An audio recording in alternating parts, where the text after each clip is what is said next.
impressed you about this? I think you go ways back with Uglies. Is that right, Jenny? Yes, I do. I read the books when I was 11 for the first time. Yeah. How did it hit you, a dystopian future? Did that scare the hell out of you?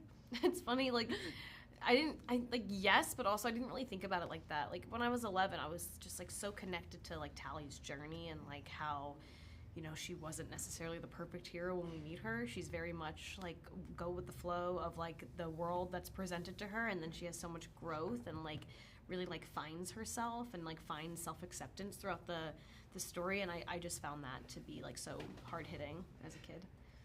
Now that's more important than ever when you see what's going on in the world and how much is placed on the role of beauty, etc. I mean, it couldn't be timelier. Yeah. Absolutely. Tell me how. I mean, tell me how does this fit perfectly, even though it's in the future?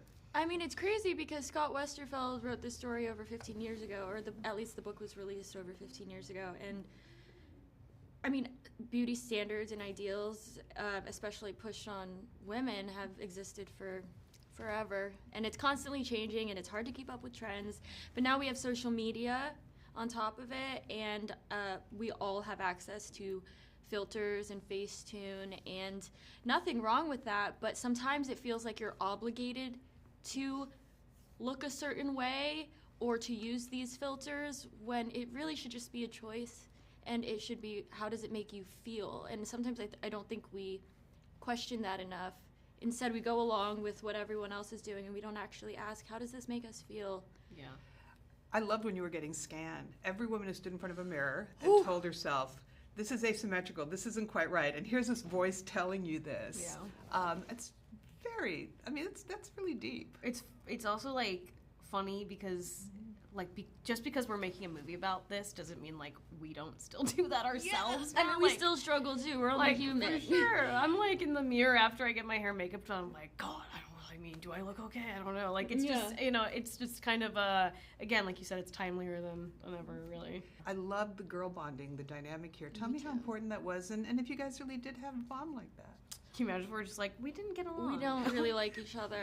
We are like, we became so close. So close. Truly, like, it was just, like, very, very easy. And we just, like, Tally and Shay's friendship was always really important to, like, get right to me. But having someone that, like, I really love and, like, really have a friendship with just made it feel so, like, special to have that be, you know, part of the movie. It's true. It made, like, obviously the process of shooting more delightful having Joey there, but it's yeah, you like know, our like sleepovers or like, you know, catching up with, like, Love is Blind, like, everything, you know, we just did everything together. But I think it reflects on screen, that chemistry, and I love that this story, these two young women really are so important for each other's journey and growth, and they, at the end of the day, they love each other unconditionally, and they just want the other person to be happy. I tell you, your dynamic, I thought was, and the chemistry, not the dynamic, was so strong that I didn't even notice the chemistry that you had with the guys. Although I did ask them to comment on that, though. So can you tell me about with Keith and with Chase? Who? I mean, tell me that, and then I'm going to shoot out one last. I only see someone else. I only see one other person. They were wonderful. They were amazing. I mean, we had, again, like, not only did we get along so well, we all got along really, really well. Yeah. And I just, like, love those boys so much. They're so fantastic, and I think their performances are great. I meant to say that in the characters, there's one who's her best friend, and then there's one who's more of a love interest. Yeah. Yeah.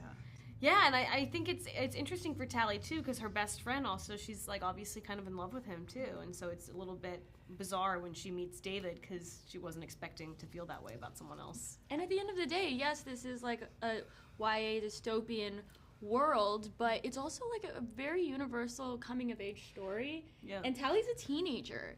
And we're all teenagers, and we all have, like, hormones and feelings, and I think that aspect Cooties, if you will. Cooties helps ground the dystopian aspect. That's very well put. What is your survival skill? It doesn't have to be like make a fire, just something that you would have in a dystopian future that would help you get through it. I give a great pep talk. Oh. I think not what I was expecting you to say. I think I keep morale high. That's very valuable. I keep morale. I'm prepared.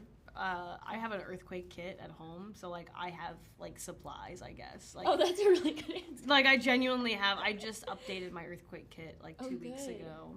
I'm like very paranoid, so I think my paranoia would actually help me in this situation. Yeah, I think so. Because I thought I heard knitting, so I just thought maybe. Oh, that too. Knitting, for warmth. That's yes, that's true. If I'm like not on a desert island and I have needles and yarn. tools, then I can knit.